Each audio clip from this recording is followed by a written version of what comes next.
With all the noise currently being generated by the false narrative of Brexit-created shortages, the lunatic hypocrites of Insulate Britain... This discussion has been debased in this way, because what we're talking about is the future of our country. Yes. Our country is going to be destroyed if we don't get this sorted out. It starts at home. Well, you know, insulation costs thousands, tens of thousands of pounds. You're aware of that.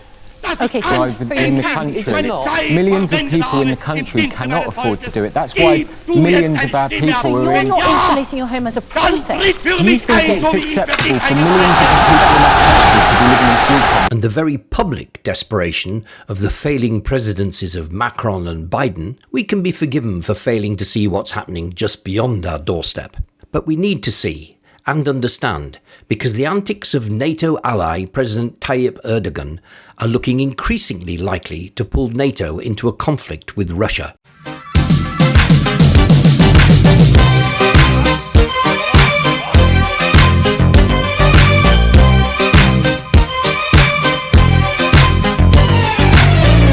Like all such issues, it's complicated, but the essence of the situation is that Turkey backed Azerbaijan in last year's conflict with Armenia. This is a conflict that's been flaring up since the late 1980s and goes back many years before that. It's a territorial conflict over a place called Nagorno-Karabakh. Trouble is, the conflict holds the attention of some powerful neighbours, including Iran, Pakistan, India, and of course Russia. Now, Mr. Putin is a man who sees opportunity and acts swiftly on it. He read the West's reactions correctly over his attack on Georgia, and again when he took Crimea off the Ukraine. Turkey has had a few conflicts with Russia, particularly in the Syrian Idlib area, and also in the Libyan civil war. But Erdogan really rattled Putin's cage when he sold some very effective Turkish attack drones to Azerbaijan, which had a profound effect on the result of that particular clash. Mr. Erdogan has now sold more of these attack drones to Poland and the Ukraine, with negotiations for sale going on with Lithuania. Not surprisingly, Mr. Putin is very unhappy with that. He sees it as a direct threat to Russian Kaliningrad, a small Russian enclave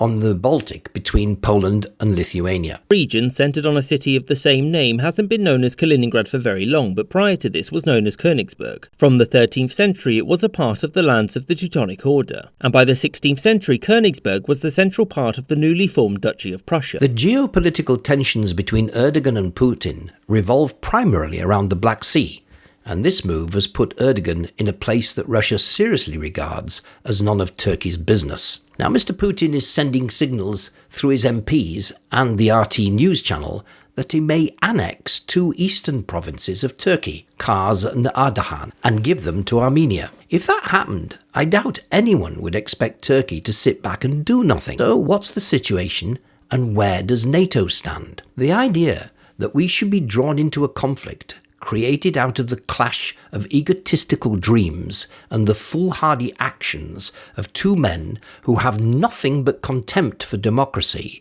and see opponents as inconveniences to be murdered at will is outrageous. NATO needs to make it very clear to Mr. Erdogan that his actions will negate the treaty obligations, and that Mr. Putin needs to be sure that Turkey's actions are not ours. I can't imagine anyone in this country being willing to go to war with Russia over Mr. Erdogan's dreams of recreating the Ottoman Empire. Thank you for listening. If you feel you're able to, please subscribe. Until the next time, goodbye.